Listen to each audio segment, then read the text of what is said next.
lembu baru, kereta pun baru, baru sekali masuk Melaka.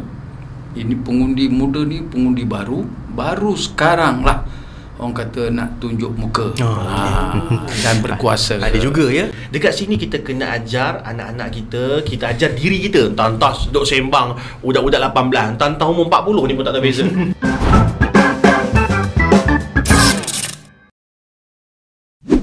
Okay, bismillahirrahmanirrahim. Assalamualaikum warahmatullahi wabarakatuh. Saya Sulaiman Arsad. Kita ada dua tetamu hebat untuk membincangkan topik yang panas pada hari ini. Ini adalah sembang songkok tinggi, bukan sembang kosong tapi berisi. Wah. Macam tu nak tak dia. Apa kata mereka? Sekarang PRU yang keberapa? 9. Bila tarikh PRU terdekat? 19 November 2022. Bezakan ahli parlimen dengan ahli adun. Ahli parlimen dengan DUN. Kalau parlimen ni kan yang besar punya. DUN yang duduk bawah-bawah dia. Okey, berapa kursi ahli parlimen? 222. Okey, disebabkan first time mengundi, jadi tak berapa nak ada pendapat sebab prosedur pun macam tak pernah mengundi, jadi tak tahu macam mengundi tu macam mana. Kriteria pemilihan semestilah pemimpin yang bertanggungjawab ke atas rakyat. Sekarang Malaysia kebetulan musim hujan. Sejuk lah. Tetapi suhunya tu sebenarnya panas sekarang ni. Dia musim hujan ni, dia boleh jadi musim mengawan bang. Tak ada kait. Tak ada kait. Kalau nak dikaitkan boleh juga. Sebab sebab based on topik kita ni sebenarnya boleh jadi tiba-tiba jadi kawan. Betul. Okey. Kita walaupun sejuk tapi suhunya tu di negara ni panas lah. Panas. Dalam keadaan sekarang ni pun lebih panas lagi. Kebetulan kita sekarang di waktu kita rekod ni adalah beberapa hari menjelang penamaan calon. Walaupun beberapa faksi politik utama telah pun menamakan calon masing-masing. Betul. Tapi kita tak tahu, mungkin tetamu kita hari ni kejutan ya. Pada 5 hari bulan mungkin salah seorang ke parlimen mana ataupun DUN. Abang Abon dah gisik kat saya, dia parti tua. Betul, sebab faksi tu tak beritahu lagi. lagi. Sebab saya bukan muda lagi. Okey. Di studio kita ada of course the legend Abang Abon. Ataupun nama penuhnya Syahrizan Ahmad, tapi lebih dikenali sebagai Abon lah. Dan seterusnya adalah PU, tak ada apa-apa huruf selepas tu Panggil Rahman tak okay. Apa. Saya risau macam segalanya dengar podcast benci PU kan. Tapi saya nak bagi tahu lah kan, saya PU yang tak ada kes ya. Okey, Rahmat Ihsan PU yang mendapat rahmat. Alhamdulillah. Rahmat Ihsan Sofian ataupun mesra dikenali sebagai Rahmat lah. Kita panggil Rahmat je, kita panggil Mat je lah kan. Okey. Mesra sangat tu kan. Okey. Cuma walaupun topik hari ni mungkin kita nak cerita pasal isu panas berkenaan politik, pilihan raya secara umum, secara khususnya, walaupun kedua-dua ni setakat ni tidak adalah orang kata pernah memegang jawatan sebagai politician, tetapi mengikuti rapat penyokong tetap tegar. Saya rapat tu sampai kalau di emergency brake accident. Punya rapat. Okey. Bumper tu bumper. Kalau kita cerita, orang cakap kalau nak cerita hal dalaman pun walaupun tak terlibat, tapi boleh cerita pasal hal dalaman. Boleh. Level macam tu. Okey. Kita membesar. Kawan-kawan saya kalau PRU kali ni pandang kiri kanan semua tanding. Yes. Wow. Kawan-kawan lah. Kawan UKM, kawan UM tanding belaka. Betul. Okey, topik kita hari ni sebenarnya apa yang kita nak bincangkan adalah lebih kepada kita nak fokus kepada angle anak muda. Ketika selepas 2018, ketika itu kerajaan pertama kali berubah sejak orang cakap sekian lama kita merdeka, pertama kali kerajaan berubah. Tetapi apa yang uniknya adalah penggal ini kesemua faksi politik utama tu telah memegang kerajaan. So ini perkara yang tak pernah berlaku. Of course masa tu dengan lompatnya membuatkan sebenarnya especially anak muda yang baru nak mengundi ni macam apa benda ni, kalau aku nak mengundi ni sama je korang ni. Tapi sebelum pembubaran, Perdana Menteri sempat membentangkan dan meluluskan Akta Lompat Parti yang sedikit insya-Allah akan mengawal perkara yang telah berlaku itu tidak berlaku lagi. Sekarang ni dan ada perkara besar juga dalam penggal ini adalah pelaksanaan undi 18. So undi 18 ni maksudnya selepas pertama sekali umur mengundi telah diturunkan daripada 21 tahun ke 18 tahun. Baik. Dan tidak perlu lagi mendaftar. Maknanya once sebagai warga negara Malaysia genap umur 18 tahun, automatic based on alamat IC akan mengundi. Maknanya lepas semak mengundi di mana ni situ lah. Tak perlu sembarang pendaftaran dan sebagainya. Abang pun di Kepulauan Jawa Dah boleh sini. Boleh sini. Okey, cuba sebelum kita pergi lebih jauh, Abang Abun mungkin boleh cerita sikit sebab dah bukanlah beberapa, mungkin berpuluh kali-kali lah. Ya, hari baru 15 dah berpuluh lah. Okey, mungkin boleh sikit, mungkin dulu mengundi macam mana, mungkin ada perubahan dari segi Bismillahirrahmanirrahim. Assalamualaikum warahmatullahi wabarakatuh. Orangnya rendah bersokok tinggi, bersopan santun, berbudi pekerti. Semoga majlis kita dirahmati oleh Subhanallah Ta'ala, oleh Ilahi. Jadi kita ni sembang bukan sembang kosong. Walaupun kita rasa macam kosong, tapi pada saya lah, kita berkongsi atas pengalaman pertama kita lah. Untuk orang lain tu pengalaman dia lah. Soalan tanya pada saya, pengalaman saya. Okey, kalau dulu masa mengundi, bagi kita tak jadi masalah. Sebab apa? Tak banyak partinya.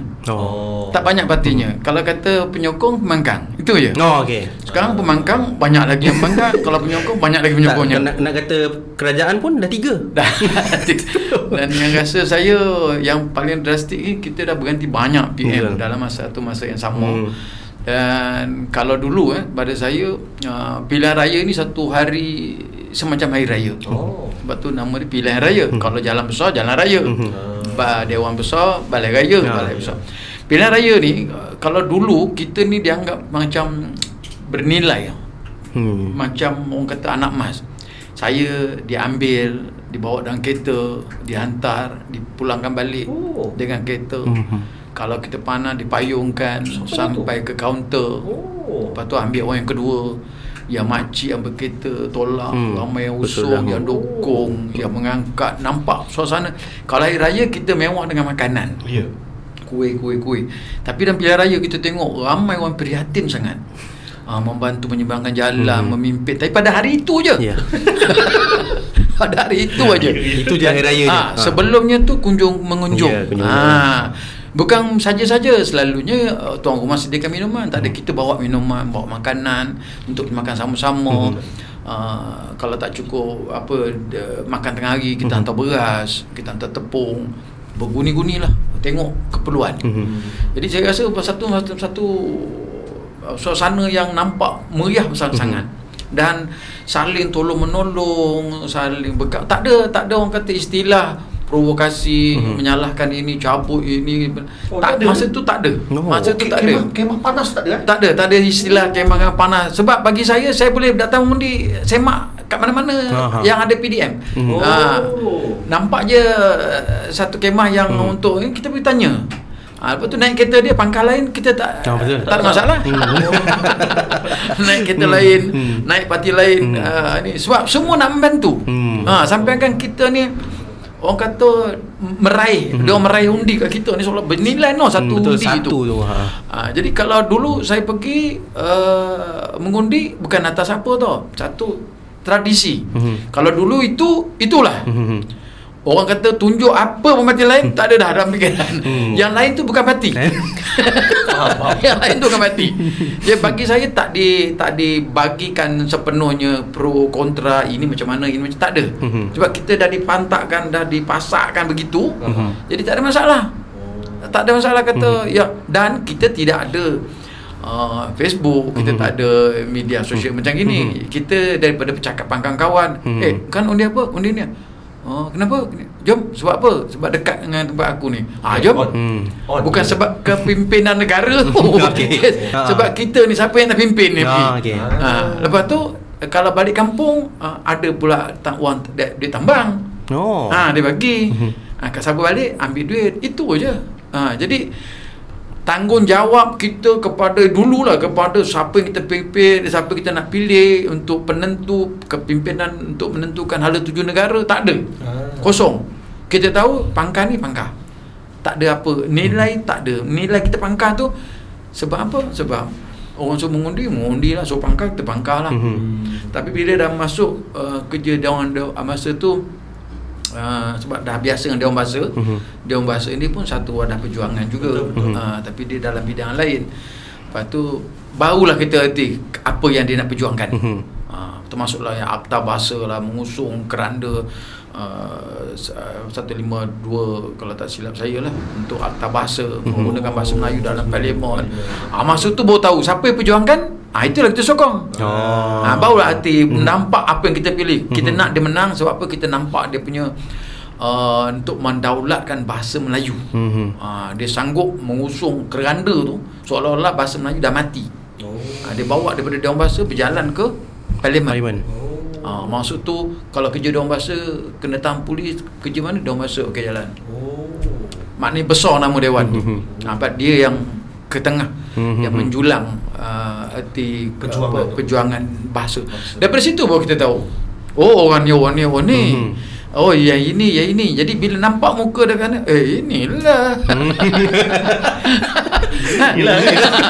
Sebab apa kita nampak hasilnya. Yang lain kita dulu tak ada. Lepas tu dah mula matang.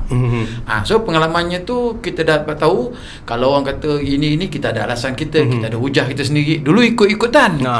Sekarang dah ada pegangan. Lepas tu kita dah mula reti. Seterusnya saya rasa dekat lebih 20 kali saya mengundi. Kalau 10 tahun kebelakangan ni jangan cakap lah. Di tempat yang sama?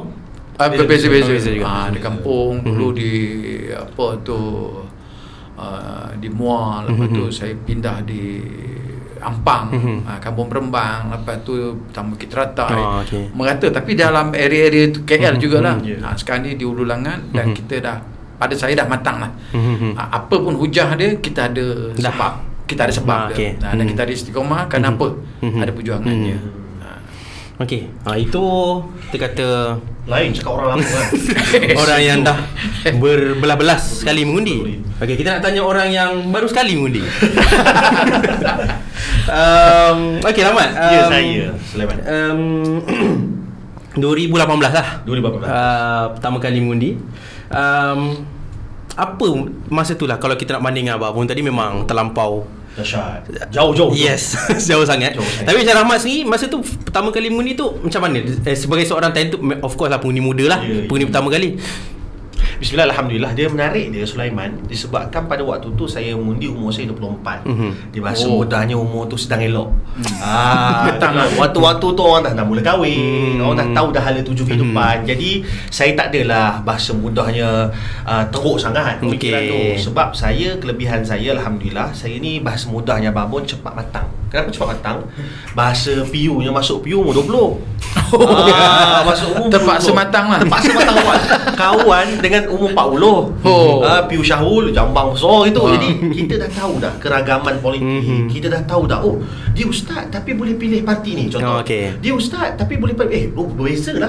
Jadi dekat situ kita nampak keragaman tu. Jadi umur 20 sampai 24 4 tahun tu saya dah tahu dah, bila penganjur ni pun tetap juga buat anjuran Maulid Rasul, walaupun kononnya dia liberal, contoh.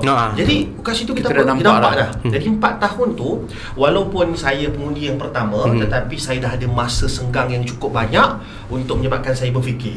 So umur 24. Dan menariknya lagi, ayah saya ni orang kuat kedai kopi. Tempat YB YB kampung berpencak kan, berpencak. Jadi walaupun saya orang KL, tapi sebab kampung segambut. Jadi kedai kopi tu warung panas lah kita kata. Jadi kita ikut ayah saya berniaga. Jadi memang dia tak ada office hour. Jadi bila dia pagi-pagi dia akan duduk dengan kawan-kawan dia. Jadi kita boleh kecil dengar dah ni pergaduhan ataupun apa nama yang berhormat kedai kopi. Gaduh-gaduh manja. Gaduh manja je. Besok dia kumpul lagi. Itu best orang dulu kan. Dulu tu best gitu. Dia tak bergaduh. Batang batang harang ke. Betul. Jadi dah nampak dari kecil. Dan menariknya lagi, seronoknya saya dekat sekolah, saya suka pengajian am. Saya suka nak tahu bezakan apa tu parlimen, apa tu DUN, apa tu Tata rakyat lah kalau tata rakyat. Ya. Jadi alhamdulillah 2018 saya masa tu umur 24, orang semua ni dah beratur pagi-pagi, saya tidur lagi. Kenapa tidur? Saya tahu. Mesti pukul 3 tak ada orang lengang.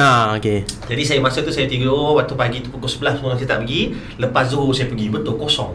Tapi saya dapat rasa pada waktu tu sangat hangat, sangat panas, macam-macam isu yang dinaikkan, dan terjadilah apa yang terjadi.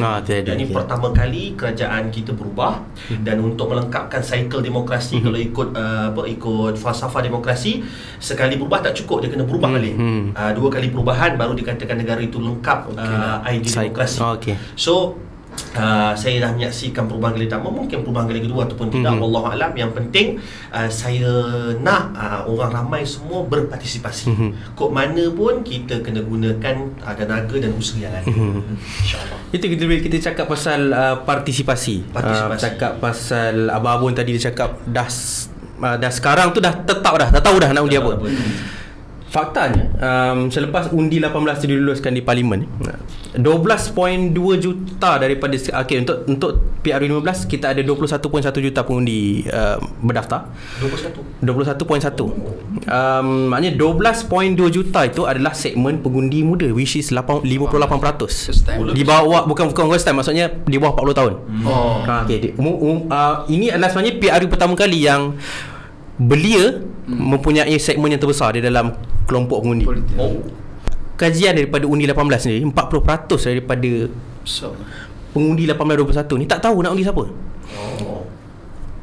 Refleksi pertama adalah undi 18 ni abang pun setuju ke tak? Soalannya bukan kita setuju tak setuju. Kita sama ada terpaksa bersetuju ataupun sebab benda dah jadi. Benda dah jadi. Sebab dia umur tu dia akan datang. Sama ada setuju tak setuju, dia akan tiba masanya. Saya buka dengan lembu baru, kereta pun baru, baru sekali masuk Melaka. Ini pengundi muda ni, pengundi baru sekarang lah orang kata nak tunjuk muka dan berkuasa. Ada juga ya. Sedap orang dia bahasa. Jadi bila dalam keadaan macam itu, kita soalannya bukan kata boleh tak boleh, kita bersedia ke menerima. Sama ada kita bersedia ke tidak. Bagi saya dalam umur 18 ni, kalau nak ikutkan dalam Islam pun orang kata wajib sembahyang, bukan 18. Dah ada pemikirannya tu. Jadi 18 tu pada saya dah matang lah. Cuma kita dalam politik ni kata 18 ni pengundi muda. Tapi alhamdulillah benda tu dapat diterima. Jadi kita kena fikirkan 18 ni macam mana. Kalau dia kata dia tidak tahu ke mana nak pergi pucuk pangkalnya tu, tujuan orang-orang yang terdahulu lah untuk meraih, memimpin, membimbing. Bagi saya 18 ni dia kalau dikatakan istilahnya masih lagi pengundi putih. Yang kita takut ni yang di atas pagar. Dia bukan 18, ada dapat 58 mana ada. Still undecided lah. Yang ini kita yang kita risau. Yang 18 bagi saya kita akan tunjukkan, kita pamerkan kebolehan masing-masing. Parti politik masing-masing macam mana dia punya falsafah, pegangan. Kalau tidak nanti pengundi muda ni dia cepat terpengaruh. Dia akan cari benda yang sama aja. Tak mau undi lah. Jadi dia lebih orang kata singkat pemikiran dia, sebab pada dia tidak ada apa-apa. Pada dia mengundi ke tak mengundi pun sama aja. Aku pun macam ni juga. Kan? Jadi dalam keadaan 18 ni bukan masa dia untuk memikirkan masalah negara. Dia mikir masalah dia, kawan-kawan dia yang orang kata banyak dituduh sebagai perempit, yang tidak ada masa depan apa semua. Tapi bila kita dah ajak dia untuk mendewasakan dia, orang kata kita menaikkan taraf dia lah. Kita mengimarahkan dia sebagai orang yang penting dalam masyarakat. Kalau tidak ditinggal gitu je, asyik disalahkan, asyik salah, ini sampah masyarakat, ini membuang masa, ini tak guna, ini tak guna. Jadi macam mana kita nak gunakan? Ini kita pertama kita labelkan dia seorang yang bernilai. Inilah nilainya dia ni. Bila kita naikkan dia taraf, bagi saya dia punya tanggungjawab. Orang dah naikkan dia sebagai martabat yang tinggi untuk menentukan hala tuju sebuah kerajaan tu untuk masa depan di tangan dia. kita dah bagi dia nilai kat situ. Jadi dia kena nak tak nak, dia kena terima dengan hati yang terbuka. Daripada kita biarkan, baik kita tunjukkan, bimbing tanpa paksa, tapi bukan kerja yang paling mudah bagi saya. Bukan mudah. Kita bercakap untuk di meja forum, meja buat bicara memang mudah, tapi tugas pada saya, tugas kita macam mana untuk menarik, meyakinkan dia bahawa dia ni pun adalah rakyat Malaysia yang bermaruah dan juga berkuasa menentukan hala tuju sebuah kerajaan. Okey, Rahmat. Untuk undi 18, masih lagi dalam topik undi 18 ni. Antara concern yang pihak yang tak bersetuju dengan undi 18 ni adalah bila didaftar secara automatik. Kalau sebelum undi 18 kita kena daftar, maknanya kita orang yang daftar ni dia komitmen untuk mengundi lah, menggunakan tanggungjawab. Bila terjadi satu PRU, dia punya turn out, maknanya orang yang turun mengundi tu akan lebih, peratusnya tu lebih terjaga. Tetapi bila didaftarkan secara automatik, mungkin ada orang yang langsung tiba-tiba dia dah boleh mengundi, dan of course dia akan termasuk dalam peratusan mengundi. So antara hujahnya dulu adalah bila terjadinya pendaftaran secara automatik, turn out itu akan terjejas. So macam mana? Sebelum kita bincang pasal turn out ataupun peratusan keluar mengundi yang rendah, saya nak sokong kenyataan Abang Abun tadi pasal undi 18 ni. Dia bukan isu terima tak terima, benda dah jadi. Jadi apa patut kita buat? Saya rasa tiga benda ni saya dah pernah sampaikan kepada menteri pada waktu itu. Saya kata kena buat benda ni. Masa tu masih bincang lagi undi 18 perlu buat ke tak perlu buat. Saya kata kalau nak buat undi 18 perlu buat tiga benda. Pertama, kena ajar di peringkat sekolah, semua sekolah kebangsaan ke sekolah rendah pun ataupun sekolah menengah, mereka kena pilih pemimpin mereka daripada kalangan pelajar dengan mengundi.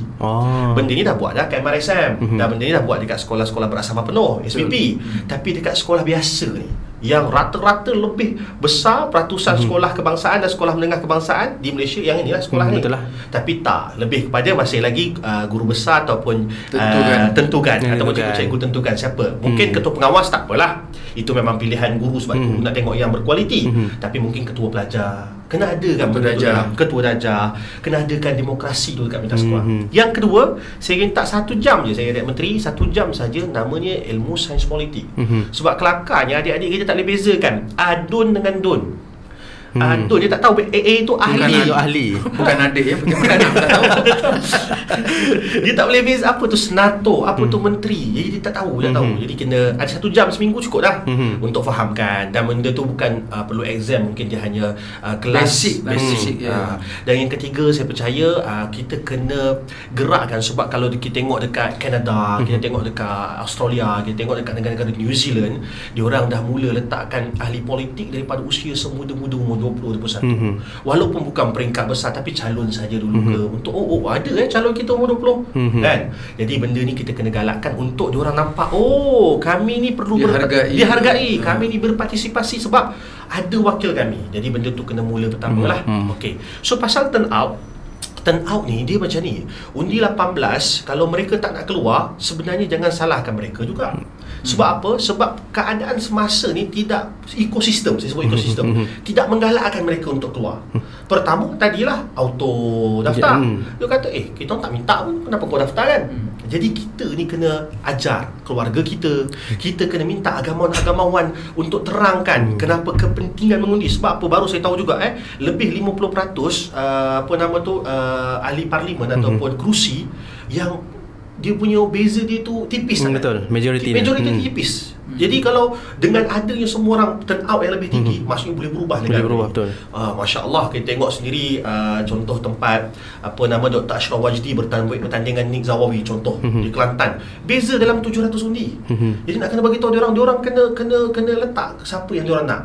Kalau mereka pergi, dapat berubah benda tu. Dan saya percaya benda ni perlukan long run, ataupun sistem demokrasi kita ni baru lebih kurang dalam berapa tahun sangat lah. Tak sampai pun 100 tahun. Bayangkan negara-negara yang besar demokrasi dia dah beratus tahun pun menghadapi isu yang sama. Pengundi fatigue, malas, maka ataupun lelah, malas dan lelah, maka tak salah kita faham bahawa diorang tak nak keluar tu sebab kita tak ada catalyst. Jadi tugas kita datangkan catalyst, datangkan semangat untuk semua orang mengundi. Itu tugas orang-orang yang duduk dalam politik dan juga orang-orang yang faham bahawa kepentingan demokrasi. So, kena semarakkan lagi lah. Dan salah satu sebab kita buat program ni, nak semarakkan. Kita nak semarakkan. Okey, kita masuk pula bila dah daftar mengundi dah ni. Okey, sekarang keluar ni kena undi siapa? Macam kita kata data tadi adalah 40% tak tahu sehingga sekarang maknanya yang ini baru masih baru-baru lagi. Maknanya 60% sudah ada dah memang angka yang besar juga. Tapi 40% ni sebenarnya boleh kata penentu juga. Sebab dia tak tahu lagi nak undi siapa. Dan antara sebab kenapa tak tahu undi siapa, dia kata semua sama je. Memang politician ke yang problem, parti ke, sistem kita ke? Dia kalangan pengundi 18 antara 18 dan 21. 18 21 ni dia apabila dia capai 18, pergaulan politik tu dah banyak dah berlaku. Kebetulan dia masuk umur 18, keadaan politiknya tak cantik. Dia disajikan dan dinampakkan benda tu begini-begini. Dalam masa tak sampai berapa bulan bertukar lagi. Lepas tu bertukar bukan orang kata daripada segi yang memilih suara ataupun memilih undian, tetapi mengikut tak tahulah pengambilan alih kuasa. Lepas tu pencampuran dengan campur tangannya sampai melibatkan agung. Dia orang, jadi kalau dulu bagi saya benda ni tak timbul. Tapi bila dalam keadaan ni berlaku, apa yang kita tengok memang betul lah. Kalau kalau dia memberi alasan, kita kena akur lah. Sebab benda tu memang berlaku depan mata. Siapa pun perintah, aku tetap macam ni juga. Kalau aku tak mengundi pun, bagi aku tak ada masalah. Sama je. Aku tengok yang ni, dia kejatuhkan dia ni, dia kata dia kata dia ni. Kan, seolah-olah dia menunding sama-sama. Jadi kita tidak menunjukkan contoh teladan yang baik kepada mereka, dan kita tidak menunjukkan orang kata apa yang boleh dipegang supaya dia pun merasai betapa kalau tak pergi mengundi itu satu kesalahan yang besar lah, satu kesalahan yang tak boleh dimaafkan. Sekarang ni kalau berlaku apa benda-benda, rasa macam tak ada apa, tak ada nilai bagi dia. Jadi kita kena memainkan peranan. Kalau di kalangan kata kalau tak pergi pun tak apa, sebenarnya kalau dia tidak mengundi pun dia boleh diertikan sebagai mengundi juga. Betul. Sebab yang kata Rahmat tadi, dia satu undi pun boleh membezakan walaupun satu undi. Kita ikut pilihan yang terbanyak. Soalnya kalau kita tengok data lepas tu ada yang puluh je pun bezanya. Satu parlimen 10 je. Sakit hati kalau bukan apa, kita tengok kenapa lah tak bawa dia keluar. Sebab bila dia kata jumlah pengundi ni sekian, yang keluar cuma 70%. Mana 30% tu kenapa tak bawa keluar? Betul. Tugas membawa keluar ni adalah tugas-tugas yang dah diamanahkan. Pada saya, setiap parti alasannya untuk menjaga kepentingan rakyat. Semua memberi alasan rakyat ke depan, rakyat diletak di depan. Semuanya untuk membela rakyat. Kalau semua parti tujuan yang sama, pada saya tak ada masalah. Pilih satu parti je lah, sebab tujuan yang sama. Tapi kita ni yang menunjukkan contoh yang tak baik dalam pada bercakap tapi tak super bikin. Kita kata gini tapi dalam pada masa sama budak-budak ni melihat. Dan yang paling banyak sekali dia ni orang muda ni dia terpengaruh. Kalau kata pemilihan ni bukan kita nak milih juara lagu. Betul. Dia ni ada fan club dia ada fan club dia.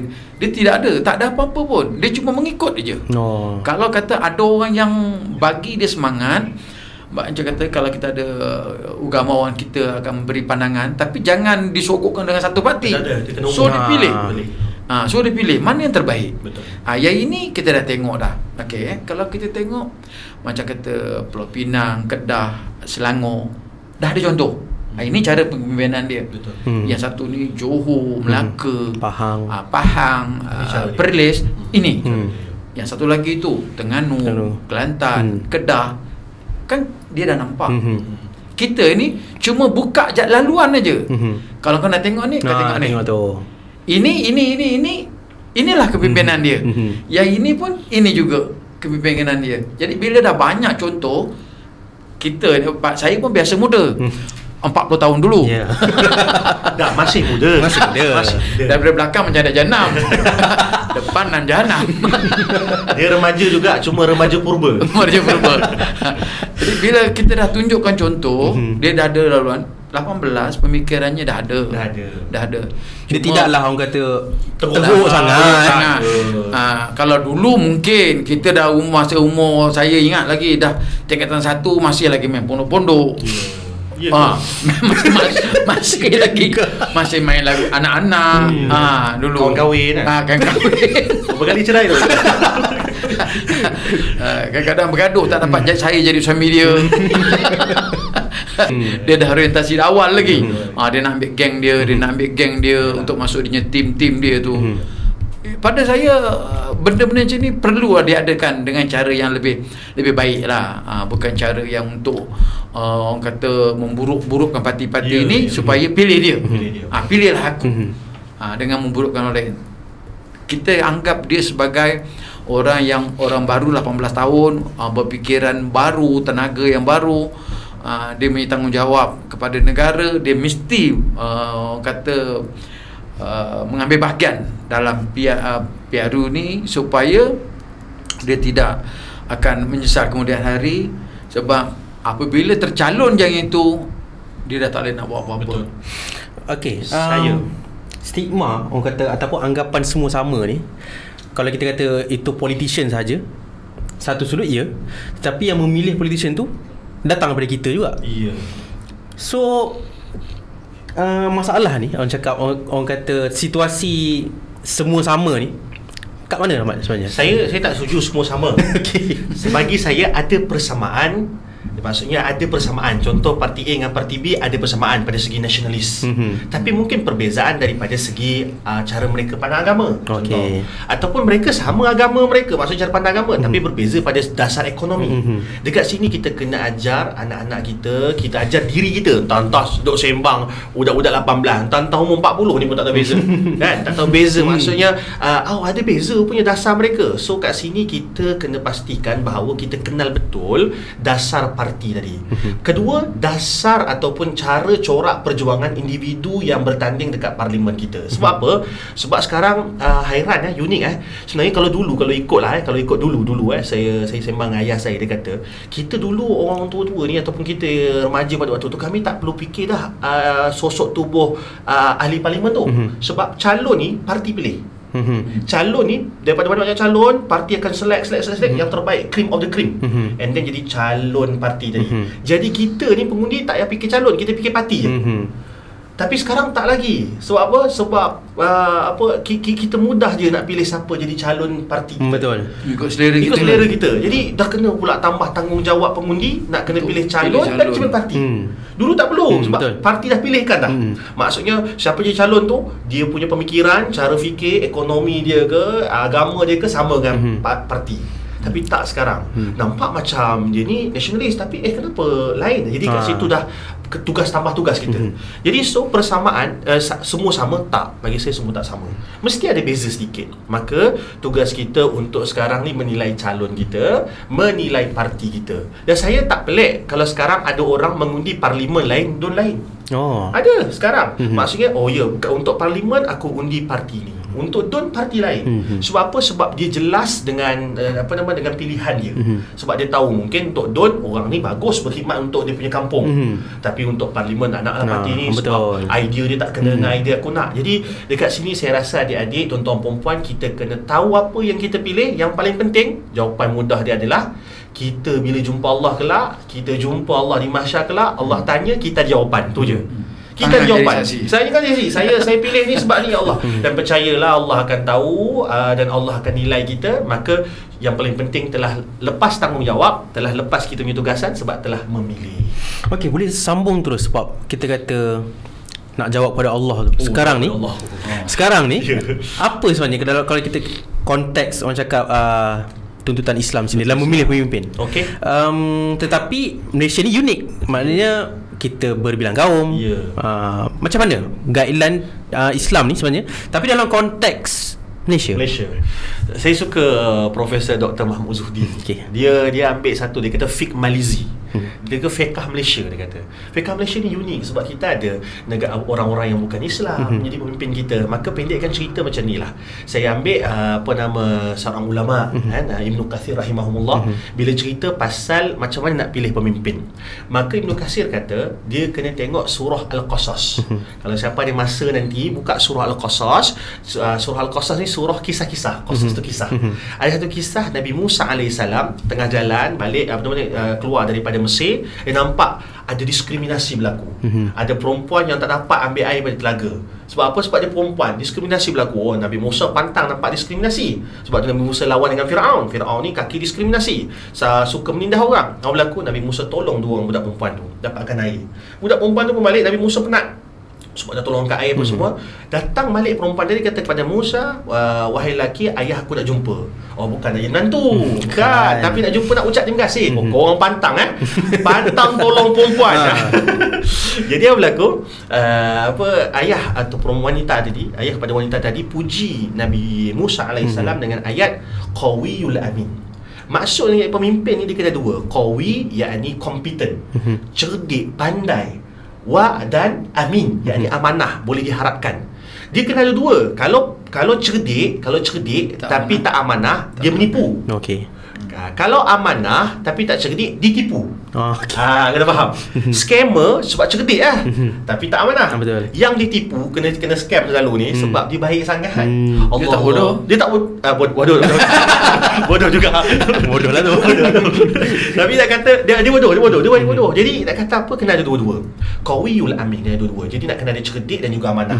Tapi Masya Allah, tabarakallah, Ibnu Kathir bagi tahu apa, macam mana pula keadaan di mana kena memilih. Ada seorang ni cerdik tapi tak amanah, ni amanah tapi tak cerdik. Terpaksa pilih, tak ada calon lain. Contoh. Tak ada calon lain antara dua ni. Maka para ulama bahas, dia kata apa, tengok keadaan pada waktu tu. Contoh, nak milih untuk jadi ketua tentera. Ketua tentera tak perlu cari amanah, cukup dia kompeten. Dia tahu taktikal, dia tahu strategi, dia tahu penggunaan M16. Bagi dekat saya M16 apa benda kan, tak tahu kan. Dia buat membaris kan. Jadi nak kata apa, kena bagi kompeten. Tapi kalau nak bagi jadi jabatan pembendaharaan negara, jangan bagi orang yang cerdik tapi tak amanah. Bagi orang yang amanah tapi barangkali mungkin tak cerdik, tapi kurang duit dia tu jaga betul kan. Dia takut dengan fitnah duit. Tapi apa pun tadi, kalau keadaan dia di antara dua. Tapi sekarang kan parti banyak, betul, ramai calon. Jadi cari yang dua-dua ataupun yang menghampiri dua-dua, cerdik dan juga amanah. Terima kasih, jelas sebenarnya. Tapi kalau itu kalau daripada sudut pandangan agama lah, bagi orang yang ugamawan, bagi betul. Kami ni yang masyarakat Marahin ni, pada saya pilih calon yang banyak membawa kebaikan pada Islam. Kalau di antaranya itu tidak ada, kita pilih mana yang paling sikit sekali membuat keburukan mudarat. Betul. Itu pun salah satu. Pada saya, kita tak payah nak pergi buat banyak sebab itulah bendanya. Jadi tanggungjawab kita supaya tidak didakwa besok. Betul. Allah, betul. Abang pun contohlah macam sekarang abang pun dah ada anak pun memang dah layak mengundi belaka. Contohlah tiba-tiba anak abang tiba-tiba macam tak nak mengundi. Apa nak kata apa kat dia? Apa nasihat kepada orang yang macam ni lah? Ini bukan kalau lagi dah. Ini adalah benda yang berlaku sekarang. Sekarang masing-masing saya ada 3 anak yang pertama kali ni. Walaupun dulu dah lepas sekali, saya pun anggap macam kadah itu dia punya pegangan. Apa yang kawan-kawan dia kat universiti dah cakap apa semua tu. Sebab masing-masing semuanya dah degree dan ada yang dah ambil master. Jadi kalau saya nak mengajar cara pendidikan, cara dia, saya dah ketinggalan jauh. Kan, dia lagi cepat ke depan. Apa yang saya boleh nasihatkan, saya cuma beritahu paling simple lah. Kalau dia tak mengundi, berarti dia dah mengundi. Jadi itu bila dia tanya, mana dia ada niat atau bahasa untuk tahu. Kalau tidak, kita beritahu je, dia tidak akan ambil tahu. Bila dia kata kenapa pula tu yang dia, ini yang kita pancing. Kenapa pula ni, kata kalau kita tengok, kita suka dengan keadaan sekarang, persekitaran sekarang, apa yang berlaku. Nak tak kita jadi lebih baik daripada yang ada? Kalau nak jadi lebih baik daripada yang ada, kita tentukan sendiri. Mungkin bagi dia seorang, tapi sebenarnya kalau dihimpunkan 18 tahun ni, dalam kalangan dia orang ni ramai. Betul.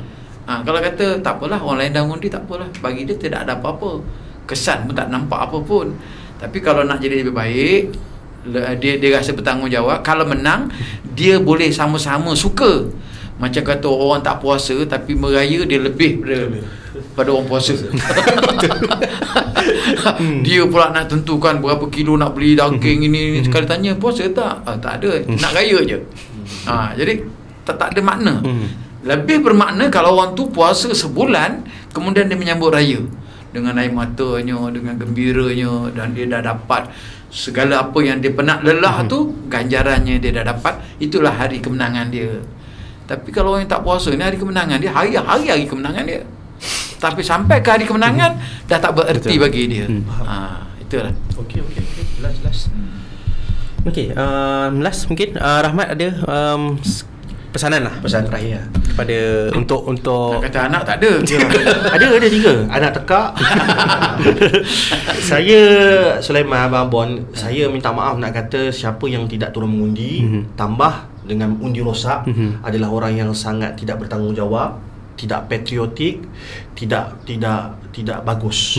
Saya tak amanah. Sebab bagi saya kita dah lah tak ada sumbangan langsung untuk negara. Betul. Kan? Kerja kita cari duit untuk makan, kerja kita ni posting kat Facebook, kerja kita tak ada yang berkait dengan negara. Tapi satu je diminta tanggungjawab oleh Allah untuk 5 tahun sekali. 5 tahun sekali pula tu. Tapi kita tak pilih untuk memilih. Bagi saya, kita cukup sombong, kita cukup tidak amanah, tidak bertanggungjawab kepada negara kita. Kita bukan minta kamu untuk tuan-tuan perempuan pergi jadi orang-orang yang kena fikir dasar negara. Tak perlu. Satu undi je. Jadi tolong jangan jadi orang yang undi rosak. Walaupun itu cara untuk mengundi, untuk tidak mengundi, sebab saya rasa sangat-sangat tidak bertanggungjawab. Dia bukan cakap saja undi rosak, dia lebih buruk lagi kalau dia menjadi merosakkan orang yang tak undi ini. Sudahlah di sini rosak, dia nak merosakkan orang lain supaya tidak mengundi. Satu lagi ayam. Bila abang sebut ni terfikir. Kita bukan gila kuasa, kita risau orang gila bukan kuasa. Jadi ambil lah tahu, cakna lah kan, cakna pasal isu-isu, cakna pasal calon kita. Jadi untuk insya-Allah biar kita tak sakit hati nanti tengok apa yang berlaku pada negara kita 5 tahun akan datang. Okay bang, pesanan untuk 19 November ni? Jadi bagi saya kena, orang kata, ada istiqamah. Siapa pun yang kita pilih adalah berdasarkan kepada apa yang kita faham dan apa yang kita tengok depan mata. Dan yang keduanya, bukan mengikut-ikut lah maksudnya. Bukan itu. Kemudian keluar awal, jangan lupa bawa IC, jangan bagi IC pada orang lain. Dan saya rasa setiap undi kita itu akan menentukan hala tuju kepimpinan negara. Betul. Baik, terima kasih Abang Pun, Rahmat. 19 November adalah tarikh keramatnya. 20 November insya-Allah akan satu kerajaan baru mungkin akan dibentuk. InsyaAllah. Sama-sama kita menunaikan tanggungjawab kita. Dan anda boleh stream podcast ini di semua platform dan ikuti kami di laman sosial EasyShare Official. Kita jumpa lagi, InsyaAllah.